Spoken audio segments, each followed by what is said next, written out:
Welcome to the campus of North Idaho College and today's broadcast of the North Idaho College Public Forum. The crew is comprised of North Idaho College television students. Your moderator is North Idaho College political scientist Tony Stewart.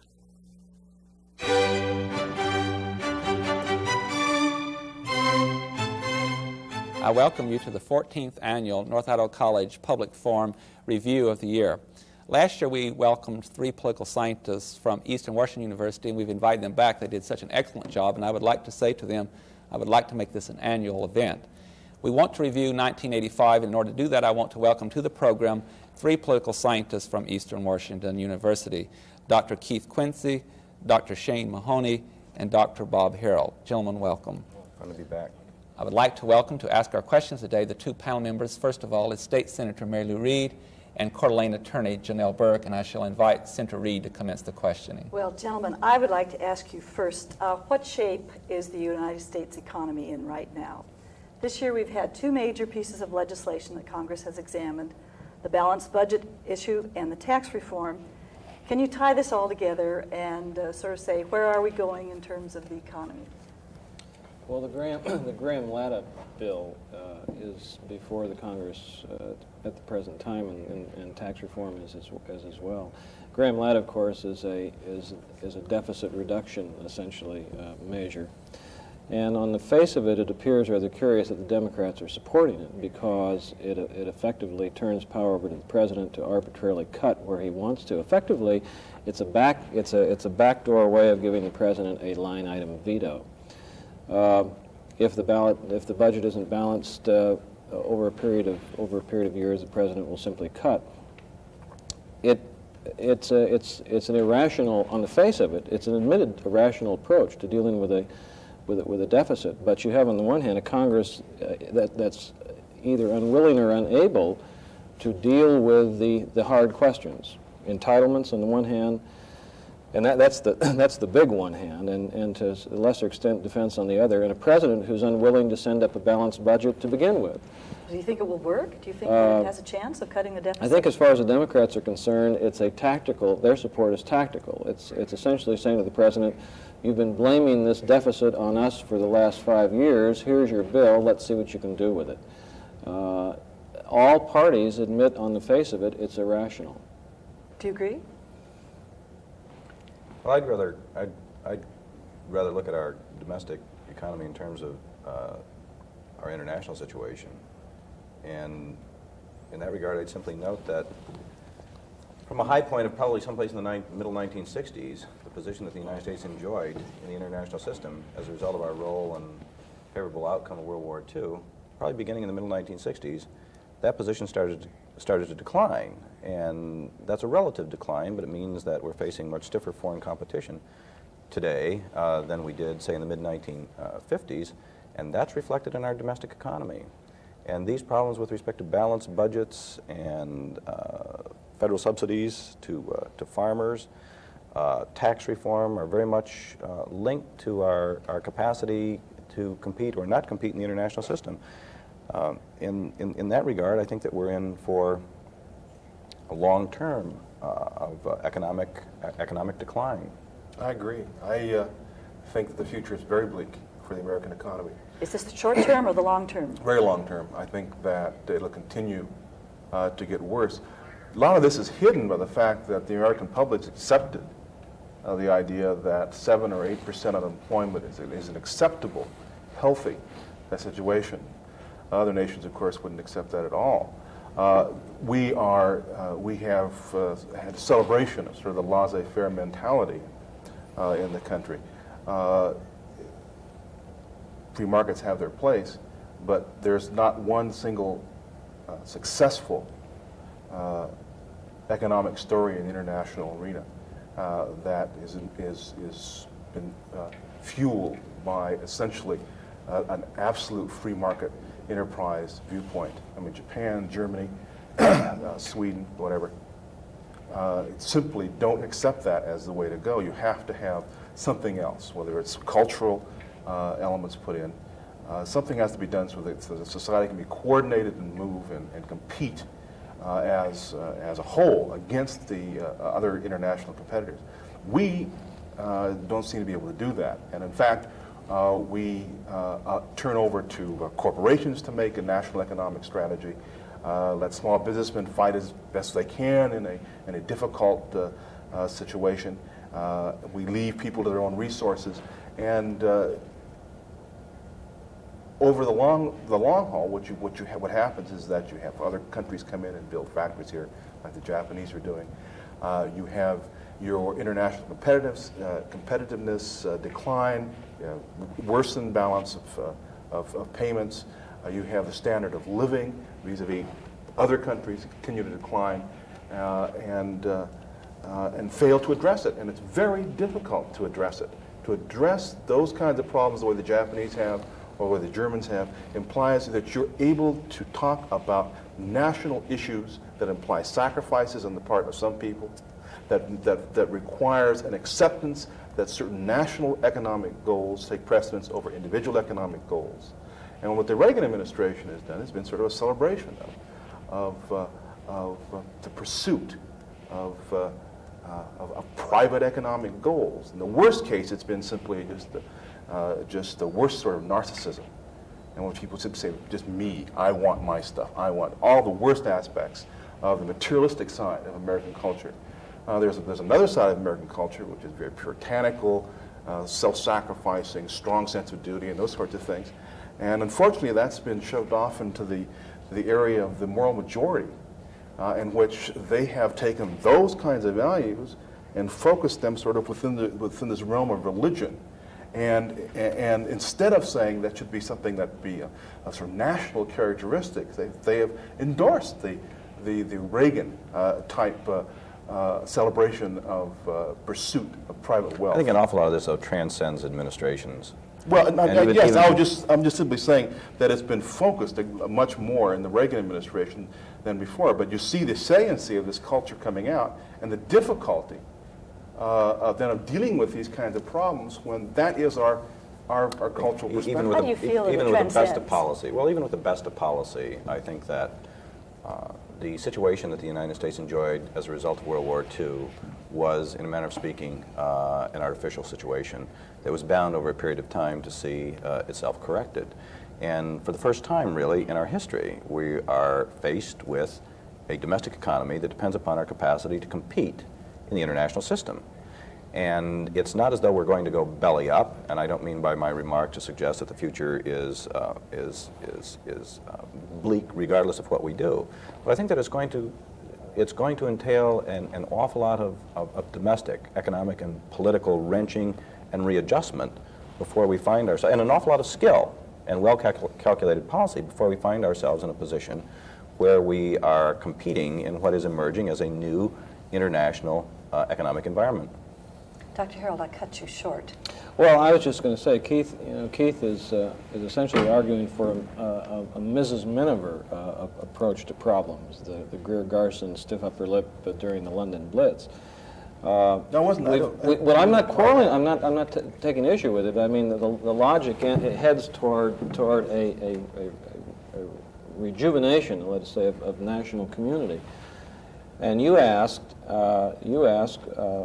when, in response to Shane's observation, has it not always? Is this not a new problem? Does it transcend? Well, you look at the administrations? Democratic parties has faced this no better than the Reagan administration.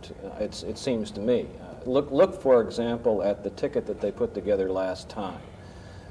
They put together a ticket, two people out of the same wing of the party. And instead of even balancing the ticket off traditionally, geographic areas or ideological balance, what do? They balanced interest groups. They looked and they said, we have to have a woman, and we have to deal with labor, and we have to deal with the National Organization of Women. And what is that? And I think it reflects the Democratic Party's dilemma right now, and that is, how do you? The Democratic Party is probably more willing to face up to the question, but how do you get there from here? When for the last 20 or 30 years, essentially what you've done is invented ways of doing the distributive politics, playing that extremely well. So let me very briefly build on that, because I think that there's an irony in it. An awful lot of the criticism of the Reagan administration, with respect to the domestic economy, focuses on the amount that is going into military spending. And yet, in my own judgment, the position that we enjoy today in the international system, our capacity to compete, and our capacity to compete in the future is in part going to depend on the military capability that we deploy in the international environment. It's not as though we can enjoy a continued high standard of living simply by carving into the military budget. Well, you have to do other things as well, but you're going to have to begin to face some of the problems you have of chronic unemployment, of underinvestment in the economy. There's no more investment. If you look at it, the data shows that there's no more investment in corporate R&D today than there was in 1980. It's at the same level. And why is that? One of the reasons is that the corporations have taken the additional money that has been tossed their way and essentially spent it laterally. If you're an oil company, one way of improving your situation over the long haul is looking for more oil. Another way is buying up coal. And if you look at what's happened, you'll look at it laterally. And what I think what Keith's suggesting is you can't get away from that pattern unless somehow or another you accept the proposition that there is a nation state and there are mutual obligations and responsibilities that attend to being a participant or a member of this particular community. And that we simply don't have much of a tradition of in this country, except at time of war. I hate to interrupt, but let's move on to Janelle Burke and get another question. I'm going to turn to the international scene. One of the things that happened this year was the Reagan-Gorbachev summit. Starting with Dr. Mahoney, what significance do you think such media events actually have in terms of the long overall picture? I think that, except as a media event, it was a non-event. I think that most analysts anticipated that. Although, in all fairness, I suppose it's more than a media event because it's simply the presence of the media today created the conditions that allowed the Soviets to initiate a very vigorous campaign for public opinion in Western Europe and in the United States.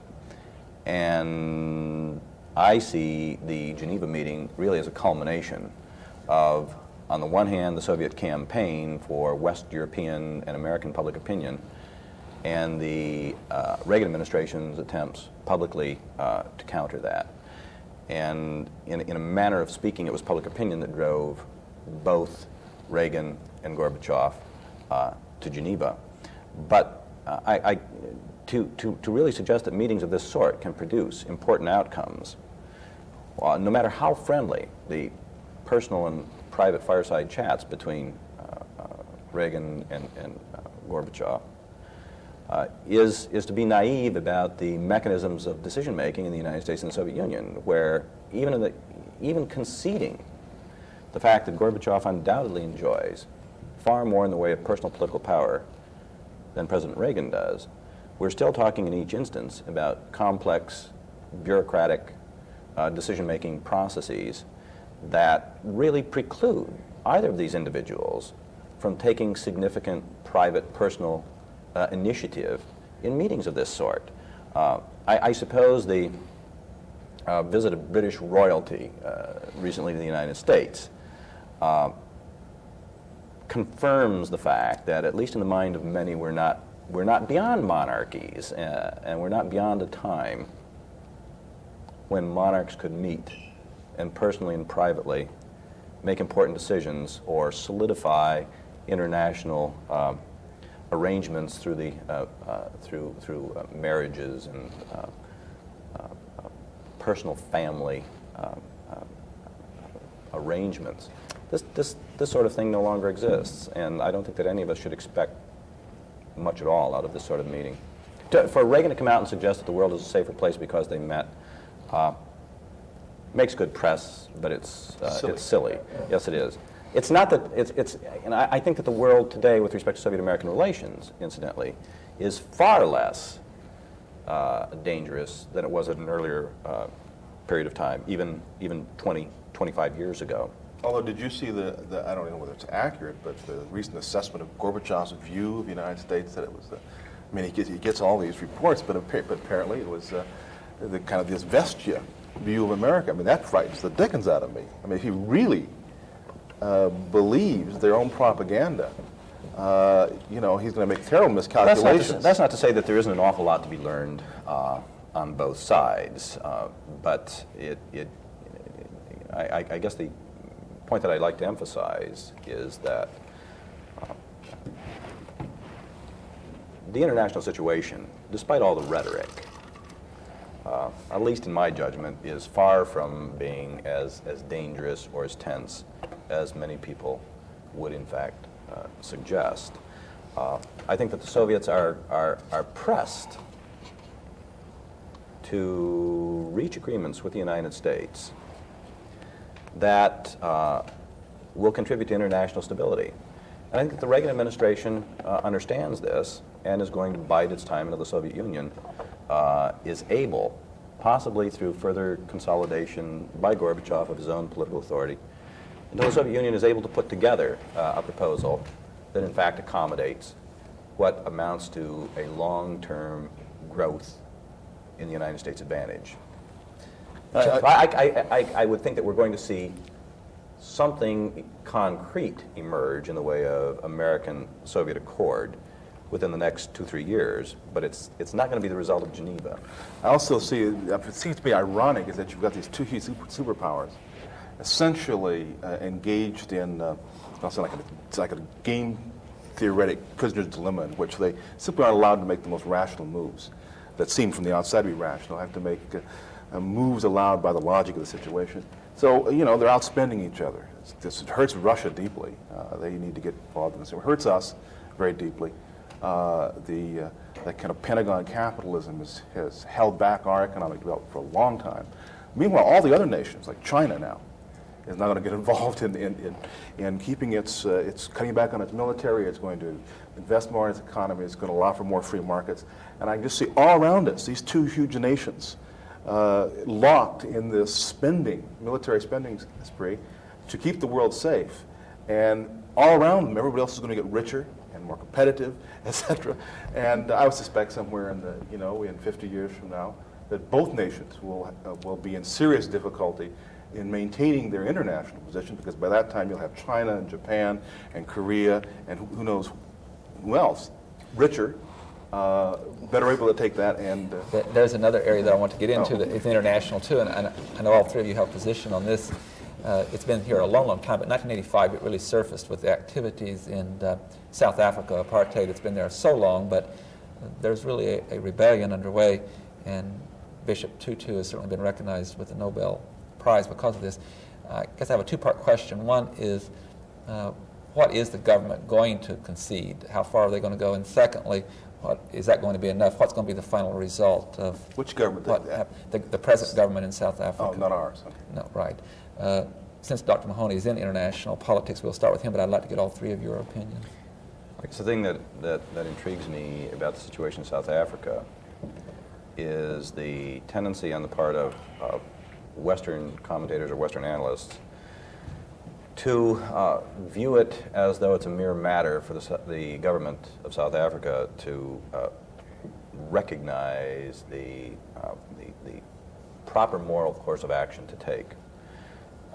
The government of South Africa, which I view in terms I think that are more harsh than some, I think that at least from the view that a political scientist would bring to bear on it, it's a totalitarian government. If not in terms of the totality of its control, certainly in terms of the principles that it's operating on. And I judge it very harshly in that regard.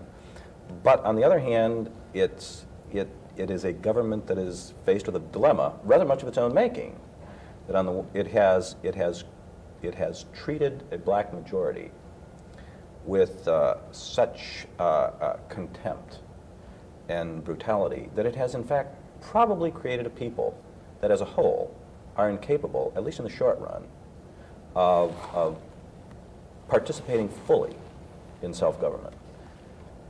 And on the other hand, it has created its own support, or encouraged its own support, that is intransigent with respect to making even the smallest moves and smallest concessions, which leads to an explosive situation that I view with a sort of Tolstoyan inevitability. I find it very difficult to see a middle course that's going to be successful. Though I don't see much alternative with respect to the kind of course that the United States ought to pursue. It's not as though we can preserve our interests in that part of the world by in fact, coming down decisively on one side or the other. In other words, abandoning the minority white government, siding decisively with a black majority, or siding decisively with the white government. We're going to be lucky if we succeed in muddling through. Dr. Harold? Well, I think that Shane's reference to fatalism, not fatalism, but a certain inevitability is well taken. Americans aren't terribly comfortable with tragedies. As a people, we have a very positive. Our history is one of taking positive action and getting positive results, and I think that with respect to South Africa right now, there's this notion that somehow or another, if the proper moral course is taken, you will have the proper result. My sense is, I think, very much like Shane's, is that we are facing a tragedy.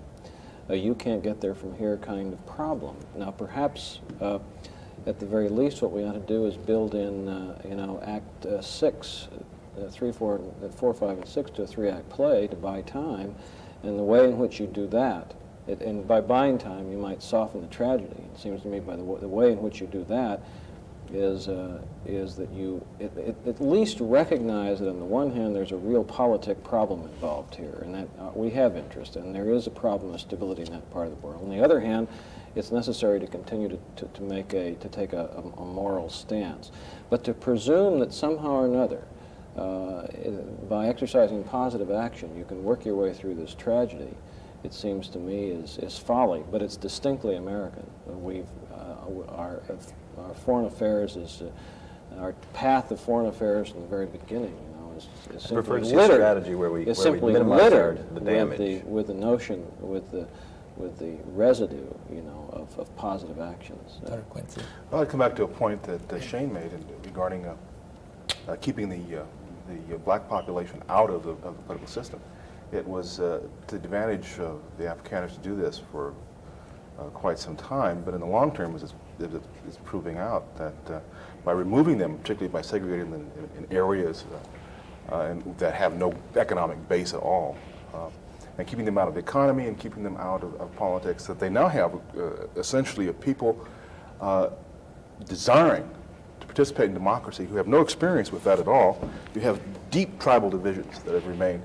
What I expect to see happen is that the blacks will take over, and they'll set upon each other immediately. And particularly if they haven't, in fact, I doubt that if there were a revolution tomorrow, that very few whites would die, and that the whites would make their settlement very quickly. They would still maintain whatever power they have, and economic property would be at least personal property would be honored.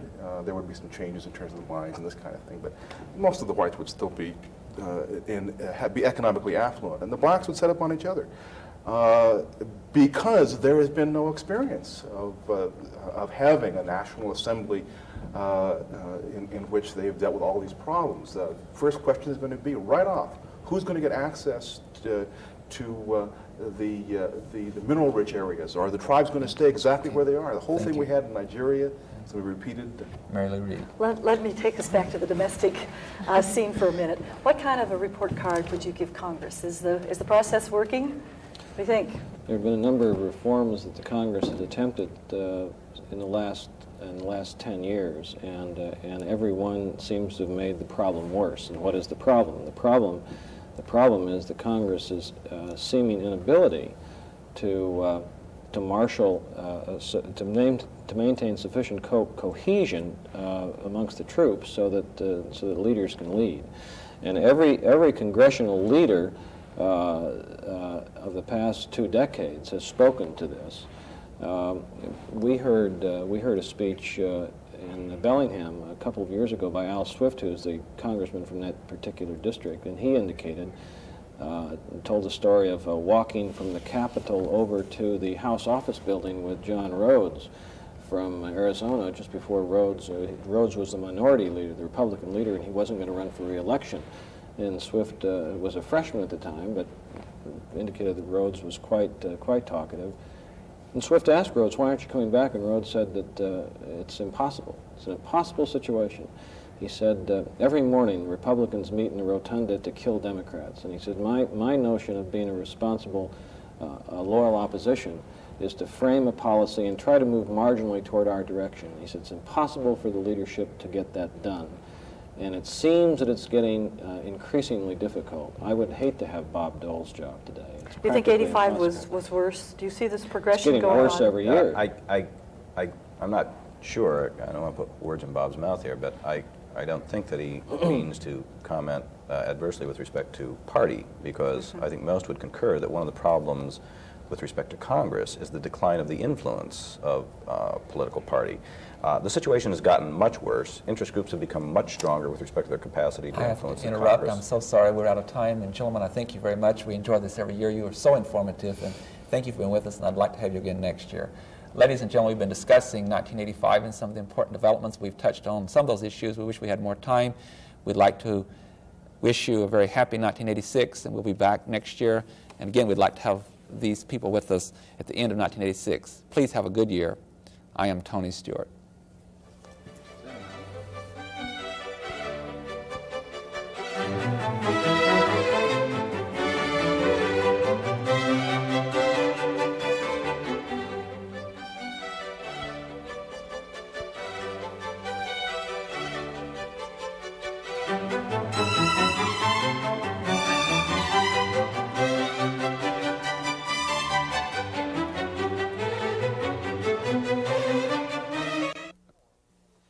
The North Idaho College Public Forum can be seen at this same time each week over this station. This production was videotaped earlier by a North Idaho College student crew for viewing at this more appropriate time.